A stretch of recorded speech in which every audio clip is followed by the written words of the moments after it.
पलायन कर रहे थे, अपना खेत जमीन छोड़ करके शहर की ओर जाके बस गए थे। शहर से व्यापारी पलायन कर रहे थे, डॉक्टर का किडनैपिंग हो रहा था।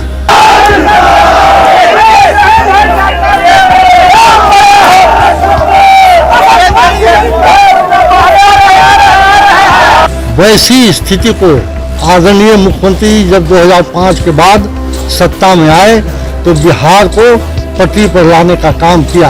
नमस्कार, मैं विकास और आप देख रहे हैं चौकस भारत। देखिए, जो 7वां चरण है उसका नामांकन स्टार्ट है और जो जहानाबाद के सिटिंग सांसद थे चंदेश्वर प्रसाद चंद्रवंशी ने आज नामांकन किया है और नामांकन करने के बाद उन्होंने नरेंद्र मोदी और नीतीश कुमार के काम का हवाला दिया। उन्होंने कहा है कि मुझे पूरा विश्वास है कि फिर से मैं एक बार जीतूंगा और जो 400 का लक्ष्य है उसमें जहानाबाद ऐड होगा। क्या कुछ उन्होंने कहा है, पहले उनकी बातों को सुनिए। आज नामांकन दाखिल किया, क्या कहना चाहिए? देखिए,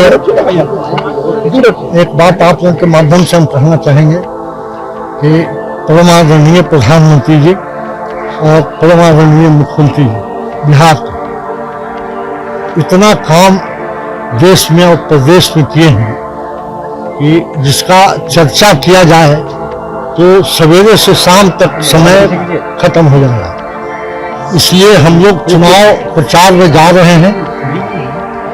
आज नामांकन किया है, लेकिन बहुत पहले से ही हम क्षेत्र में घूम रहे थे और आज नामांकन के बाद अब और तेजी के साथ जनता से मिलेंगे और उनसे मिल करके सरकार के द्वारा जो काम किया गया है बिहार में विकास का, और जो 2005 के पहले का बिहार था और 2005 के बाद का जो बिहार है उसकी तुलना करके उनको समझाने का हम कोशिश करेंगे और उनको याद दिलाएंगे कि 2005 के पहले बिहार में जो बदतर स्थिति थी, स्कूल नहीं था, स्कूल का भवन नहीं था, अस्पताल नहीं था, अस्पताल में दवाई नहीं था, रोड नहीं था गांव में जाने के लिए, बिजली नहीं था जलाने के लिए, पानी की व्यवस्था नहीं थी, लॉ ऑर्डर खत्म हो गया था।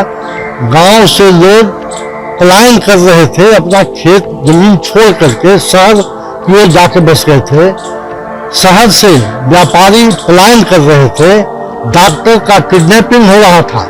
वैसी स्थिति को आदरणीय मुख्यमंत्री जब 2005 के बाद सत्ता में आए तो बिहार को पटरी पर लाने का काम किया।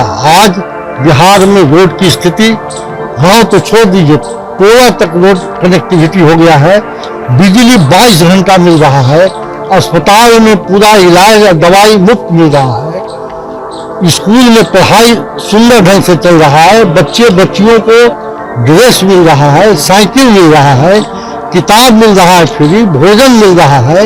इस तरह से बिहार में अमन चैन कायम किया गया, जिससे कि पूरे लोग जो व्यापार छोड़ के गए थे, जो अपने खेती छोड़ के चले गए थे, वो लोग सब पुनः गांव में वापस आ गए और गांव का जमीन कनेक्टिविटी रोड बढ़ने से, वातावरण शांत रहने की वजह से जमीन का दाम आसमान छू रहा है और लोग बहुत अमन चैन के साथ बिहार में आगे बढ़ रहे हैं।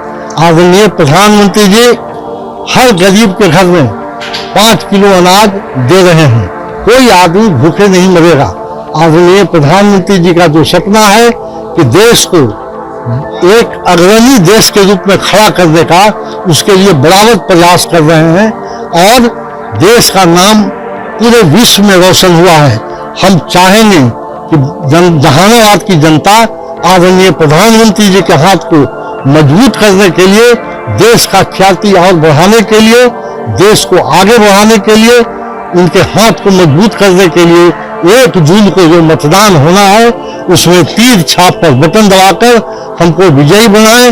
और जो प्रधानमंत्री जी का आह्वान है अगली बार 400 पार, उसमें जहानाबाद भी 1 अंक जोड़ने का काम करे। यही कहकर मैं अपनी बात समाप्त करता हूँ। धन्यवाद। कहा है कि प्रधानमंत्री नरेंद्र मोदी रोड शो करेंगे, हम जाप शो करेंगे। देखिए, अब हम तो छोटी मुंह बड़ी बात नहीं बोलेंगे, नेता हैं, कहाँ प्रधानमंत्री और कहाँ उनका तुलना करते हैं। आप ही लोग तुलना कीजिए। नौकरी शो की बात कर रहे हैं सर कि प्रधानमंत्री एयर शो रोड शो करते हैं, हम लोग नौकरी शो करें। नौकरी शो करेंगे। अरे भाई, ये तो मैंने ज्ञान की बात है। जी।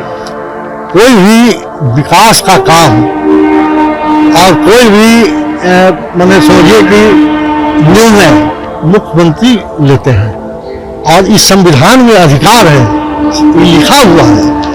अब इसको नहीं लोग झुठलाना चाहते हैं और थोथी दलील दे करके अपना प्रचार करना चाहते हैं, तो ऐसा जनता बेवकूफ नहीं है। जनता सब बात समझती है कि मुख्यमंत्री जो चाहते हैं सो होता है। मंत्री भी कोई चाहता है ना, वो तो उप मुख्यमंत्री है, मंत्री के दर्जा में है। मुख्यमंत्री उप मुख्यमंत्री का मन लेबल लगा हुआ है, लेकिन मुख्यमंत्री जो चाहेंगे वही होगा।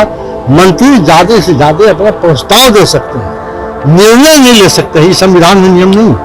तो आपने सुना होगा, इन्होंने साफ तौर पे कहा है, जब मीडिया ने सवाल किया कि तेजस्वी यादव कह रहे हैं कि नरेंद्र मोदी रोड शो और एयर शो में विश्वास रखते हैं, लेकिन तेजस्वी यादव नौकरी शो में विश्वास करता है। इन्होंने साफ तौर पे कहा है कि तो संविधान में लिखा है और पढ़े लिखे और देश की जनता जानती है, बिहार की जनता जानती है कि बिहार में जो इतना नौकरी मिला है वो कौन दिया है। तेजस्वी यादव दिए हैं क्या नीतीश कुमार दिए हैं। इन्होंने तमाम सारे वादे किए। उन्होंने कहा है कि पुनः हम जीतेंगे और नीतीश कुमार के काम और नरेंद्र मोदी के जो काम है उन्होंने उसके हवाले दिया है। हालांकि जिस तरह से इनका विरोध हो रहा है वो तो देखने वाली बात है कि क्या फिर से एक बार जहानाबाद से जेडीयू के कैंडिडेट निकलेंगे या यहाँ से लालटेन के कैंडिडेट निकलेगा, वो तो 4 जून को पता चलेगा। फिलहाल इस खबर में इतना ही।